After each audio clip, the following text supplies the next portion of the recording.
Good morning प्यारे बच्चों। आज के इस वीडियो में हम क्लास 8 हिस्ट्री में chapter number 4 tribals Dikus and the vision of a golden age इसके बारे में पढ़ेंगे। तो इसमें मतलब ट्राइबल्स आदिवासियों के बारे में, दिकुस जो बाहरी लोग आके उनके जो खेत है और उनकी जो प्रॉपर्टी है उस पर अपना कब्जा कर रहे हैं, जैसे अंग्रेज़ लोग उस समय आते थे, तो अंग्रेज़ों के बारे में। और the vision of the golden age मतलब आदिवासियों की जो कल्पना थी गोल्डन एज के बारे में, उनका जो स्वर्णिम काल जो आएगा उसके बारे में। तो ये चैप्टर आदिवासी और जो बाहरी लोग थे, अंग्रेज़ जो आए थे, और आदिवासियों के जो स्वर्णिम युग की जो उन्होंने कल्पना की थी उसके बारे में है। तो बच्चों शुरू करते हैं। सबसे पहला जो टॉपिक है, इंट्रोडक्शन से शुरुआत करते हैं। The tribes had customs and rituals that were very different from those laid down by Brahmins। तो जो जनजातीय आदिवासी जो लोग थे, उनके कस्टम्स और रिचुअल्स, जो रीति रिवाज और प्रथाएं जो थी, वो बहुत अलग थी। किन से? जो कि ब्राह्मणों द्वारा बनाई गई रीति रिवाज थी, उनसे बिल्कुल अलग थी। They also did not had any social distinctions, और उनमें मतलब आदिवासियों में कोई सामाजिक भेद या अंतर भी नहीं था। जैसे ब्राह्मणों द्वारा जो व्यवस्था बनाई गई उसमें सामाजिक डिस्टिंक्शन बहुत ज़्यादा थे कि कोई ब्राह्मण है, कोई क्षत्रिय है, कोई वैश्य है, कोई शूद्र है। और उसमें भी ये चारों वर्णों में भी अलग अलग जातियाँ उन्होंने बना दी, और जाति के आधार पर सोशल डिस्टिंक्शन या सामाजिक हमें अंतर या भेद देखने को मिलते हैं। लेकिन ट्राइबल्स ग्रुप्स में या आदिवासियों में हमें ऐसा कोई जाति आधारित भेद या अंतर देखने को नहीं मिलता है। In mid 1870s Birsa was born in a family of Mundas, a tribal group that lived in Chhota Nagpur. तो 1870 के दशक में बिरसा मुंडा का जन्म होता है, जो कि मुंडा ट्राइब का एक व्यक्ति होता है। मुंडा जनजाति में उसका जन्म होता है। ठीक है, कहाँ पे? छोटा नागपुर एरिया में उसका जन्म होता है। He is known to oppose British interference in the name of administration in forest areas and revolted in 1895 till his death in 1900। तो बिरसा मुंडा जो था वह ब्रिटिश इंटरफेरेंस का विरोध करता था। इंटरफेरेंस मतलब जो अंग्रेज आकर उनके गाँवों में आकर या उनकी ज़मीनों पे दखलंदाजी करते थे या ज़बरदस्ती करते थे, है ना। इंटरफेरेंस से तो वो बड़ा उनका विरोध करता था अंग्रेज़ों का। इन द नेम ऑफ एडमिनिस्ट्रेशन, अब अंग्रेज़ क्यों आते थे इंटरफेरेंस करने के लिए? प्रशासन करने के नाम पर। ठीक है, इन फॉरेस्ट एरियाज़, जो कि जंगली एरिया, जंगल वाले एरिया में वो आते थे। आदिवासी फॉरेस्ट एरियाज़ में ही रहते हैं। And revolted in 1895 till his death in 1900, और 1895 में वो अंग्रेज़ों के ख़िलाफ़ रिवोल्ट कर देता, मतलब विद्रोह कर देता है, एक आंदोलन छेड़ देता है, जो कि उनकी मृत्यु तक, जो कि 1900 ईस्वी में उनकी मृत्यु हो जाती है, 1900 तक वो आंदोलन करते रहते हैं अंग्रेज़ों के ख़िलाफ़ या दिक्कूस के ख़िलाफ़। नेक्स्ट टॉपिक है how did tribal groups live. अब आदिवासी समूह या आदिवासी लोग कैसे रहते थे? By the 19th century, tribal people in different parts of India were involved in a variety of activities such as subsistence farming, herding and collection of forest products। तो 19वीं सदी तक आदिवासी लोग या जनजाति लोग अलग अलग हिस्सों में रहते थे भारत के, जो कि बहुत सारे अलग अलग काम करते थे। जैसे कि सब्सिस्टेंस फार्मिंग होती है जो अपनी जीवन निर्वाह के लिए या अपने मतलब गुजर बसर करने के लिए जो खेती करते हैं ना, अपना पेट पालने के लिए, पेट भरने के लिए जो खेती की जाती है वो सब्सिस्टेंस फार्मिंग कहलाती है। इसके अलावा हर्डिंग करते थे। हर्डिंग मतलब पशु चराते थे वो या पशु पालते थे। And collection of forest products, इसके अलावा जो जंगलों से मिलने वाले बहुत सारे विविध उत्पाद है या बहुत सारी चीज़ें हैं ना, वो भी उनका इकट्ठा करते थे, उनका संग्रह करके अपने घरेलू जीवन में उसका प्रयोग करते थे। फॉरेस्ट प्रोडक्ट्स बहुत सारे हो सकते हैं ना, जिसमें लाख भी हो सकती है, गोंद भी हो सकता है, शहद भी हो सकता है, और उनसे मिलने वाली जड़ी बूटियाँ, इमारती लकड़ी हो सकती है, फल हो सकते हैं, है ना, फूल हो सकते हैं, और बहुत सारे प्रोडक्ट्स तो अपने डेली जीवन में उनका यूज करते थे, और वो उनको बाहर ले जाके बेच भी सकते थे। सम वर झूम कल्टीवेटर्स। कुछ आदिवासी लोग झूम कल्टीवेटर्स भी थे। झूम कल्टीवेटर्स मतलब एक तरह से वो शिफ्टिंग कल्टीवेशन करते हैं ना, आज इस साल यहाँ कर लिया, अगले साल तो और आगे जाके कर लिया, मतलब ऐसे ज़मीन छोड़ छोड़ के वो सीज़न के अनुसार अलग अलग जगहों पर कल्टीवेशन करते थे, जिसको शिफ्टिंग कल्टीवेशन या झूम कल्टीवेशन कहा जाता। झूम cultivation, that is shifting cultivation, was done on small patches of land mostly in forest. देखो, झूम कल्टीवेशन या शिफ्टिंग कल्टीवेशन जो होती है वह एक ज़मीन के स्मॉल पैचेज में, मतलब छोटे छोटे टुकड़ों में या छोटे छोटे खंडों में किया जाता है, जो ज़्यादातर जंगली एरिया में या फॉरेस्ट एरियाज़ में किया जाता है, जहाँ पे ज़मीन कम होती है। ठीक है, वहाँ पे पेड़ पौधों के बीच में ही जो घास फूस होती है उसको साफ़ कर दिया जाता है, या फिर उनको जला दिया जाता है। तो जलने पे जो राख होती है वो राख भी बड़ी फर्टाइल होती है, और उसी को वो पोटास के रूप में उसमें ज़मीन में मिला देते हैं, और वो फर्टाइल हो जाती है, और वहाँ पे वो फसल उगाते हैं। अब एक वर्ड आया है बेवर्ड। बेवर या बेवर्ड क्या है? A term used for shifting cultivation in Madhya Pradesh. Madhya Pradesh में एक शब्द यूज किया जाता है शिफ्टिंग कल्टीवेशन के लिए या स्थानांतरित खेती के लिए, बेवर्ड या बेवार। The cultivators cut the tree tops to allow sunlight to reach ground. अब जो कल्टीवेटर होता है, जो मतलब जो खेती करता है किसान, वो क्या करता है, जंगल के बीच में ज़मीन साफ़ करके उस पर खेती करता है।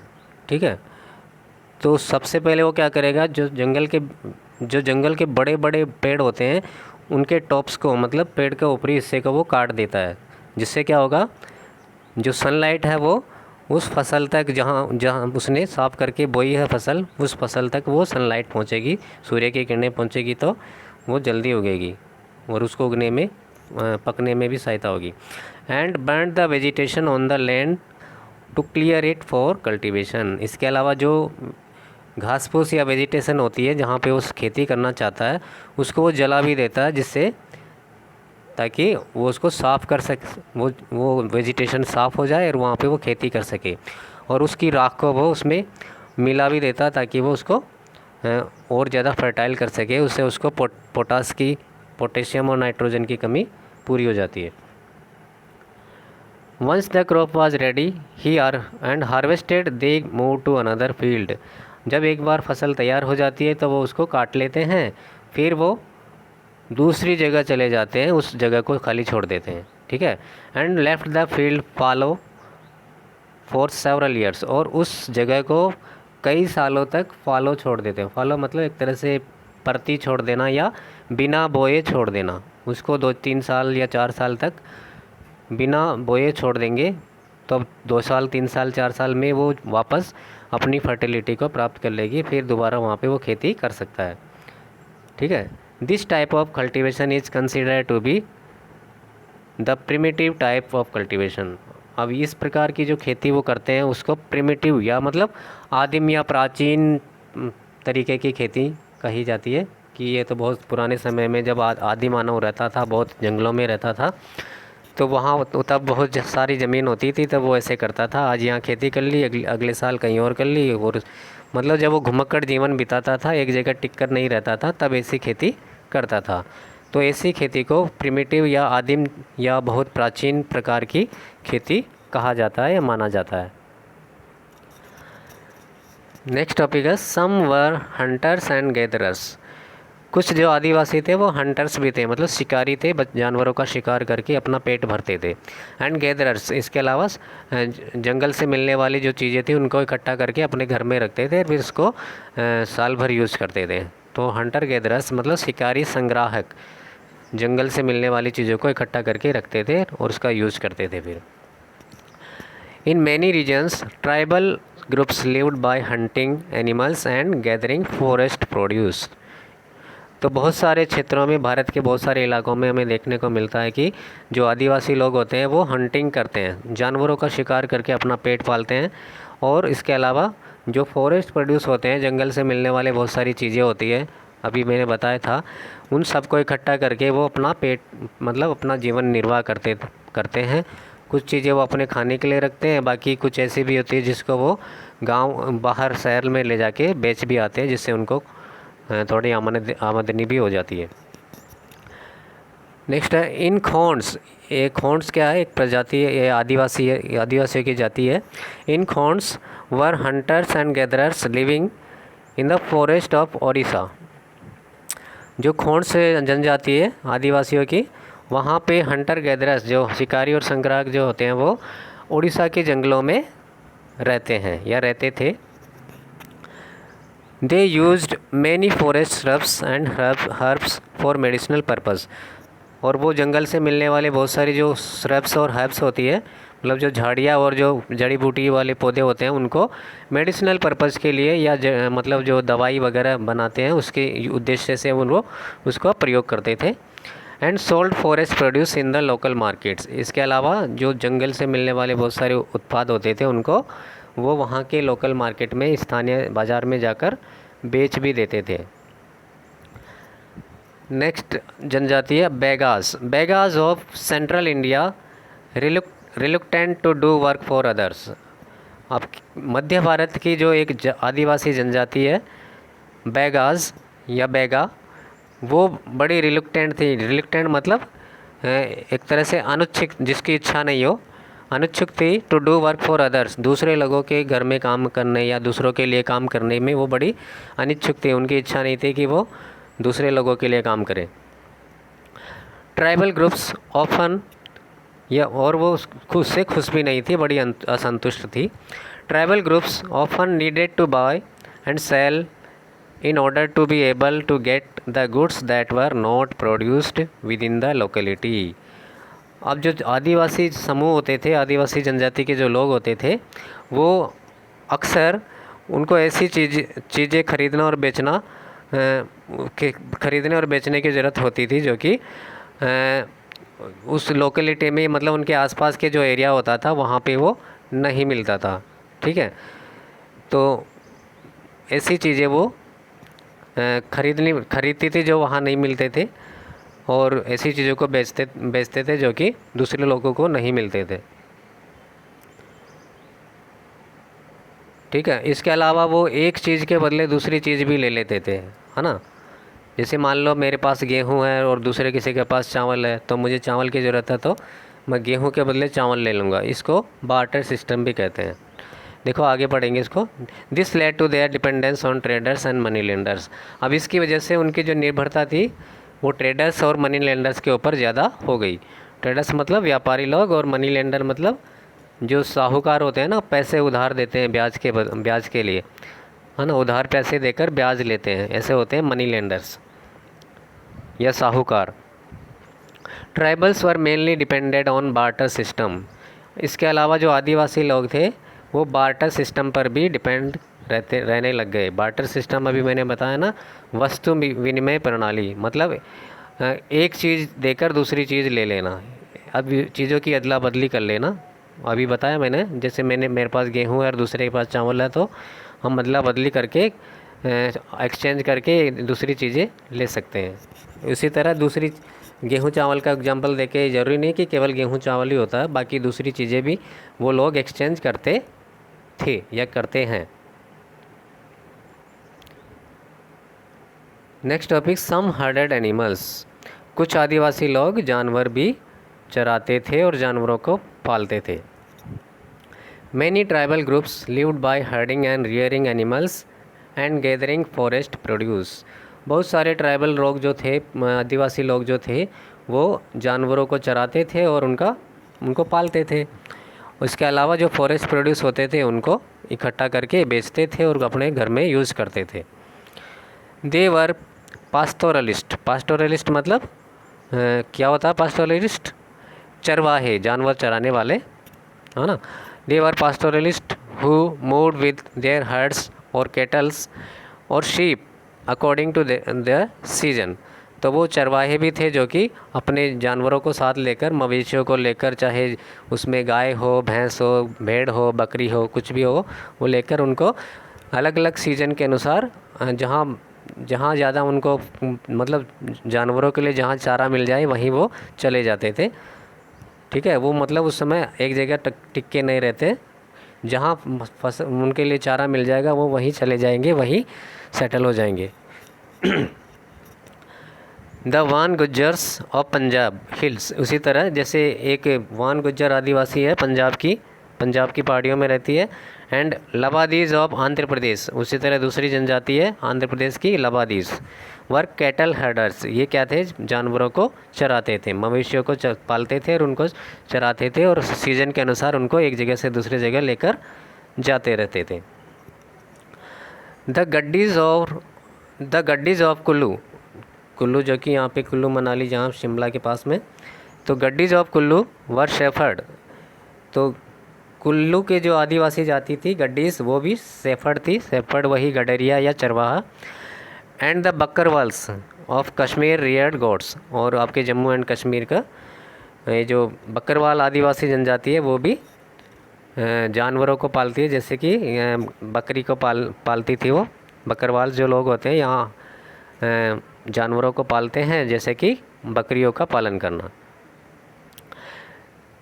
Letter by British laws grazing on forest land was stopped, लेकिन बाद में अंग्रेज़ों ने कानून बनाया कि जंगलों में कोई भी जानवरों को नहीं चराएगा। तो इसकी वजह से ब्रिटिश कानून की वजह से जंगल में ये जानवरों को चराना बंद कर दिया गया या करवा दिया गया।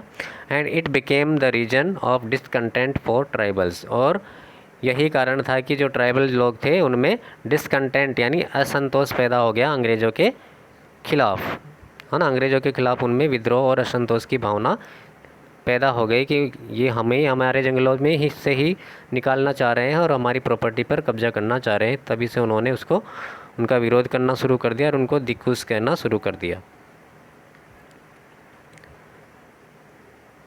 नेक्स्ट टॉपिक है सम टुक टू सेटल्ड कल्टीवेशन। कुछ लोग ऐसे भी थे या कुछ आदिवासी लोग ऐसे भी थे जो कि सेटल्ड कल्टीवेशन करने लगे, मतलब एक जगह घर बना के रहने लग गए और वहीं पे वो खेती करने लग गए, एक जगह बस गए और वहीं उन्होंने जो ज़मीन मिली उनके घर के पास वहीं पे वो सेटल्ड कल्टीवेशन, एक जगह बस कर खेती करने लग गए।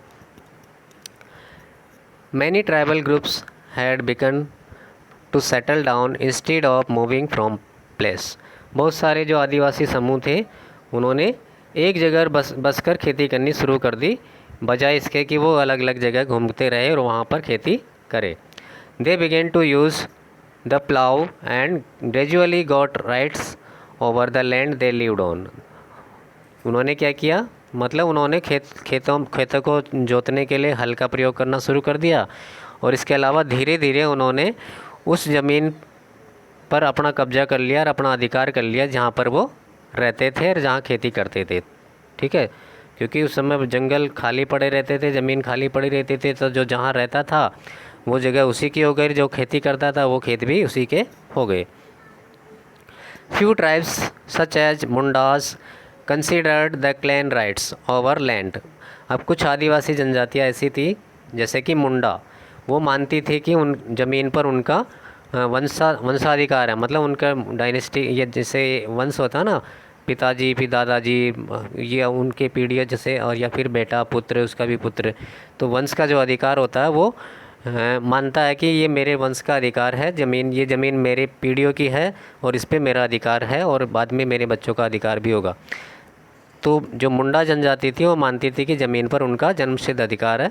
And assumed the land to be belong to the whole clan, और उन्होंने उस ज़मीन को अपनी मान ली जो कि उनके पूरे वंश से संबंधित थी, या उनकी पीढ़ियों से वो खेती करते आए थे वो उनसे ही संबंधित थी, ऐसा उन्होंने मान लिया, ये उन्हीं की ज़मीन है। British officials saw settled tribal groups like the Gonds and Santhals as more civilized than hunter gatherers और शिफ्टिंग कल्टीवेटर्स। अब जो अंग्रेज़ अधिकारी थे उन्होंने कुछ जनजातियों को या आदिवासियों को, जैसे कि गोंड्स और संथाल लोग, इन संथाल और गौंड जनजातियों को ज़्यादा सिविलाइज माना। ठीक है, उन्होंने ज़्यादा मतलब सभ्य माना कि ये ज़्यादा पढ़ी लिखी और सभ्य जनजाति है, बजाय कि इनके हंटर गैदरर्स जो कि हंटिंग करके अपना जीवन और या फॉरेस्ट प्रोड्यूस इकट्ठा करके अपना जीवन बिताती थी, या फिर जो शिफ्टिंग कल्टीवेशन मतलब अलग अलग जगह जाकर जो खेती करते थे, ऐसे लोगों से ज़्यादा उन्होंने सभ्य और सिविलाइज माना गौंड्स और संथाल जनजाति के लोगों को। Extraction of huge revenue was also done from the tribals and in case of non-payment of revenue their lands were taken away and it became the region for discord। ठीक है, अब क्या हुआ, अंग्रेज़ों ने ट्राइबल ग्रुप पर भी tax लगाना शुरू कर दिया। रेवेन्यू मतलब उन पर लगान लेना शुरू कर दिया। तो ट्राइबल पीपल से बड़ी मात्रा में उन्होंने लगान का दोहन करना शुरू किया। लेकिन जब कभी ऐसा होता कि कोई ट्राइबल व्यक्ति समय पर लगान नहीं चुका पाता या पेमेंट नहीं कर पाता, तो क्या होता, उसकी ज़मीन पर अंग्रेज़ अपना कब्जा कर लेते और इसी वजह से उनके बीच में डिस्कॉर्ड कलह यानी आपस में झगड़ा या संघर्ष शुरू हो जाता। इसी वजह से अंग्रेज़ों और आदिवासियों के बीच में डिस्कॉर्ड यानी कलह या झगड़ा, आपस में लड़ाई झगड़ा शुरू हो जाता और तभी से आदिवासियों ने उनका विरोध करना शुरू कर दिया। नेक्स्ट टॉपिक है, how did colonial rule affect tribal lifes. औपनिवेशिक शासन ने आदिवासियों के जीवन को किस तरह से प्रभावित किया। औपनिवेशिक शासन मतलब अंग्रेज़ों का शासन। अंग्रेज़ों के शासन ने भारतीय आदिवासी समूह को, आदिवासी लोगों को किस प्रकार से प्रभावित किया। देखिए, the lives of tribal groups changed during British rule. आदिवासियों का जीवन अंग्रेज़ों के शासन के दौरान बदल गया। Their faiths were tried to be change via Christian missionaries and laws related to forest were had direct impact on their traditional rights. अब क्या हुआ, आदिवासियों के जो फेथ था, उनका जो धर्म या आस्था थी, उसको भी उन्होंने बदलने की कोशिश की। किसके द्वारा, जो क्रिश्चियन मिशनरी आए थे, मतलब ईसाई धर्मगुरु जो आए थे, उन्होंने उनको लालच देकर ईसाई धर्म में मतलब ईसाई धर्म अपनाने की कोशिश करवाई थी। इसके अलावा कुछ कानून अंग्रेज़ों ने ऐसे बनाए थे जो कि जंगल से संबंधित थे, तो ऐसे कानून भी उन पर सीधे इम्पैक्ट मतलब डायरेक्ट इम्पैक्ट या सीधा प्रभाव डाले उनके पारंपरिक जो उनके अधिकार और जो उनकी रीति रिवाज जो थे या और उनके जो धर्म थे उन पर सीधी उन्होंने चोट की। इस वजह से आदिवासी लोग अंग्रेज़ों के खिलाफ़ हो गए। तो इस तरह से अंग्रेज़ों ने आदिवासियों के धर्म पर चोट की। और इसके अलावा उनकी जो फॉरेस्ट संबंधी जो उनको फॉरेस्ट में या जंगल में फ्रीली घूमने की आज़ादी थी, उस पर लॉ बनाकर उन पर कंट्रोल कर लिया। इससे उन पर सीधे तौर पर उनके जो पारंपरिक अधिकार थे, ठीक है, जंगल में घूमने के, वो भी छिन गए। साथ में उनके जो मूल आस्था और धर्म जो थे उसको भी उन्होंने चेंज करने की या उस पर चोट करने की कोशिश अंग्रेज़ों ने की। नेक्स्ट टॉपिक है, what happen to the tribal chiefs. अब आदिवासियों के चीफ यानी मुखिया के साथ क्या हुआ। आदिवासियों के भी मुखिया होता था ना, तो उनके साथ क्या हुआ, देखिए, before the arrival of the British tribal chiefs enjoyed economic power and had the right to administer and control their territories. अंग्रेज़ों के आने से पहले जो आदिवासियों का जो मुखिया होता था उसको पर्याप्त मात्रा में आर्थिक शक्ति मिली होती थी, ठीक है। इसके अलावा उसको जो उनका जो टेरिटरी एरिया होता, अपना जो आदिवासी एरिया होता था, क्षेत्र जो होता था, उस पर अपना कंट्रोल होता था, पूरा नियंत्रण होता था और वह उसका प्रशासन चलाता था, ठीक है। उसका प्रशासन वो खुद ही देखता था। Under British rule the functions and powers of the tribal chiefs changed. British शासन के अंतर्गत जो ट्राइबल चीफ्स के, आदिवासी के जो मुखिया था, उसके जो कार्य थे और शक्तियाँ भी बदल गई। कैसे बदल गई? As they were allowed to keep their lands titles but lost their administrative rights, कि अंग्रेज़ों ने उनको उनकी ज़मीन का अधिकार तो दे दिया कि तुम अपनी ज़मीन रख सकते हो, लेकिन उससे उसके प्रशासनिक अधिकार, जो जो उसका टेरिटरी था, उस पर रूल करने का अधिकार छीन लिया। And were force to follow laws made by British officials in India. इसके अलावा उसको ज़बरदस्ती मतलब मजबूर किया गया कि वो अंग्रेज़ों द्वारा बनाए गए कानून का पालन करे। अंग्रेज़ों ने जो भी कानून बनाया वो उसको पालन करेगा, ऐसा उसको मजबूर किया गया। Rules made by the British took over the entitlements and power to administer the forest area। अब अंग्रेज़ों ने जो रूल्स बनाए थे, नियम कानून बनाए थे, जो कि एंटाइटलमेंट संबंधी थे, मतलब उसके हकदारी या हक, उसके जो भी हक है, ठीक है, चीफ के, ट्राइबल चीफ के संबंधित, एंड पावर या उसकी जो शक्ति थी। तो उस अंग्रेज़ों ने जो भी रूल्स बनाए, ये नियम कानून बनाए, इससे जो ट्राइबल चीफ थे उसके हक सारे छीन लिए गए, उसकी शक्ति को छीन लिया गया। जो उनकी शक्ति थी ना कि फॉरेस्ट एरिया को वो रूल करेगा, उसको एडमिनिस्ट्रेटर या उसका प्रशासन खुद देखेगा, तो ये सारे अधिकार अंग्रेज़ों ने कानून बनाकर उससे छीन लिए। नेक्स्ट टॉपिक है what happen to the shifting cultivators. अब जो शिफ्टिंग कल्टीवेटर या स्थानांतरित खेती करते थे, ऐसे किसानों के साथ क्या हुआ, ऐसे आदिवासियों के साथ क्या हुआ? The British were uncomfortable with the shifting cultivators as it was more easy to control a settled group. अब अंग्रेज़ लोग जो शिफ्टिंग कल्टीवेटर करते थे, उन लोगों के साथ बड़े असुविधाजनक, या अंग्रेज़ों को बड़ी असुविधा होती थी ऐसे लोगों के साथ डील करने में, या उनसे बात करने में, या उनसे लगान इकट्ठा करने में। क्यों? क्योंकि उनको कभी वो अभी इस साल यहाँ मतलब एक जगह खेती करेंगे, अगले साल कहीं दूसरी जगह चले जाएंगे, तो उनको ढूंढ ढूंढ के पता लगाना और उनसे टैक्स कलेक्ट करना बड़ा मुश्किल काम हो गया था, ठीक है। और जो एक जगह सेटल हो गए थे, उनसे वो हर साल आके टैक्स कलेक्ट कर लेते थे, लगान वसूल कर लेते थे। तो जो एक जगह बच जाता था, उनसे लगान वसूल करना ज़्यादा ईजी लगता था। इस वजह से शिफ्टिंग कल्टीवेटर से वो बड़े अनकंफर्टेबल या असुविधा महसूस कर रहे थे। The British wanted to regular revenue source for the state and introduced land settlements.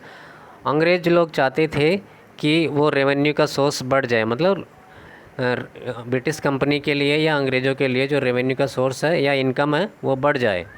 इसीलिए अंग्रेज़ों ने क्या किया? लैंड सेटलमेंट शुरू किया, मतलब भूमि बंदोबस्त अलग अलग हिस्सों में शुरू करवाया।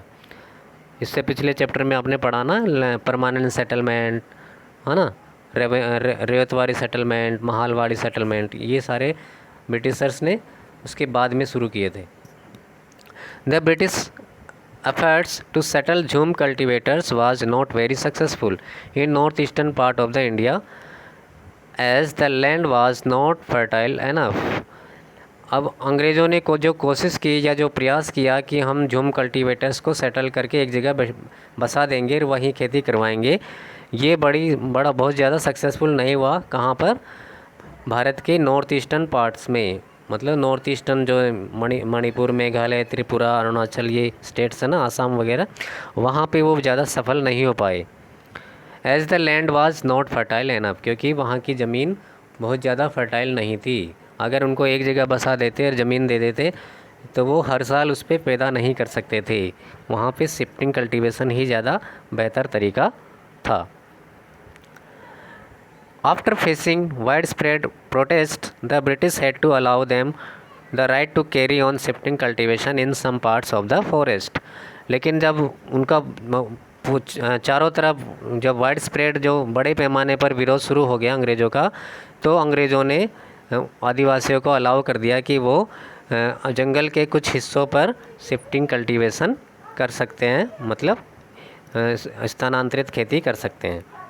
In most of the central part, shifting cultivation was prohibited। लेकिन ज़्यादा जो सेंट्रल पार्ट था, मध्य भारत जो था, उसमें शिफ्टिंग कल्टीवेशन को उन्होंने निषिद्ध घोषित कर दिया या उस पर रोक लगा दी। And lands were assigned to do the cultivation, और ज़मीन को केवल खेती के लिए ही नियत कर दिया गया कि ज़मीन केवल खेती करने के लिए है। ठीक है, तो लोगों को सौंप दी गई या बांट दी गई कि यहाँ पे केवल खेती की जाएगी। ठीक है बच्चों, तो इस वीडियो में हम इतना ही देखेंगे, बाकी बचा हुआ चैप्टर हम पार्ट नंबर 2 में करेंगे। ठीक है बच्चों, अगर कोई डाउट है तो मुझसे फ़ोन करके या मैसेज करके पूछ लीजिएगा। धन्यवाद।